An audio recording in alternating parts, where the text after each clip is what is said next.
पूरी दुनिया में पक्षियों की 10,000 से भी ज्यादा प्रजातियां पाई जाती हैं। सभी के वही 2 पंजे, 2 पंख और 1 गर्दन होती है।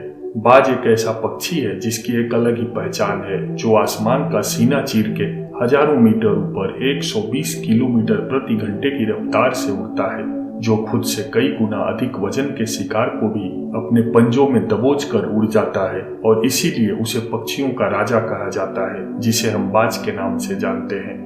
जानते हैं क्यों एक बाज इतना ऊंचा मुकाम हासिल कर लेता है? अपनी ट्रेनिंग, अपने नजरिए और अपनी पुनर्जन्म की वजह से।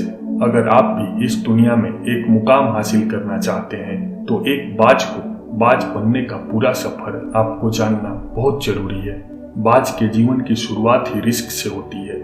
जिस उम्र में बाकी पक्षियों के बच्चे सिर्फ ची ची करना सीखते हैं, उस उम्र में एक मादा बाज अपने बच्चे को पंजों में दबोचकर हजारों मीटर आसमान की ऊंचाइयों में उड़ जाती है, उसे ये बताने के लिए कि तेरा जन्म आसमान का सीना चीर के सबसे ऊपर उठने के लिए हुआ है। तेरा जन्म पक्षियों का बादशाह बनने के लिए हुआ है। जमीन से हजारों मीटर ऊपर ले जाकर मादा बाज अपने पंजों से उसे छोड़ देती है और यहीं से शुरू होती है उसकी हाई रिस्क ट्रेनिंग। वो बच्चा जमीन की तरफ तेजी से गिरने लगता है। थोड़ा नीचे आता है तो उसके पंख खुलने लगते हैं। नीचे आते आते वो अपने पंख फड़फड़ाने लगता है, लेकिन वो अभी तक उड़ना नहीं सीखा है। वो जमीन से कुछ ही ऊपर होता है। ऐसा लगता है कि कुछ ही सेकंड में उसका जीवन समाप्त हो जाएगा, लेकिन अचानक एक पंजा उसे अपनी गिरफ्त में ले लेता है और वापस आसमान में उड़ जाता है। वो पंजा होता है उसकी माँ का, जो उसके पीछे उड़ रही होती है। उसकी ये ट्रेनिंग तब तक चलती रहती है जब तक वो ठीक से उड़ना नहीं सीख जाता है। इतनी हाई रिस्क ट्रेनिंग होने के बाद इस दुनिया को एक बाज मिलता है। बारिश के वक्त जब सारे पक्षी आश्रय की तलाश करते हैं, तब यही बाज उसी बारिश में आसमान को चीरते हुए ऊपर निकल जाता है और बादल से कहता है, तू बरस ले, कितना बरसेगा। एक बाज की उम्र लगभग 70 साल होती है।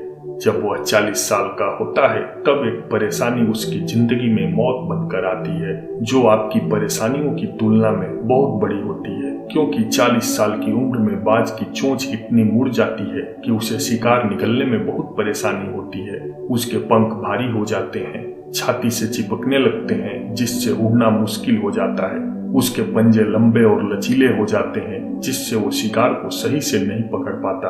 अब उस बाज के पास सिर्फ 3 ही रास्ते होते हैं। पहला, वो अपना शरीर त्याग दे।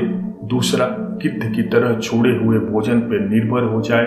और तीसरा, सबसे कठिन और पीड़ादायक रास्ता, अपने आप को पुनः स्थापित कर फिर से आसमान का सीना चीर कर उड़ने का। और वो इसी तीसरे रास्ते को चुनता है और अपने पास के सबसे ऊंची चोटी पे पहुंच जाता है। वहां पर अपना घोंसला बनाता है और फिर शुरू होता है परेशानियों को जड़ से उखाड़ कर आसमान में उड़ने का सफर।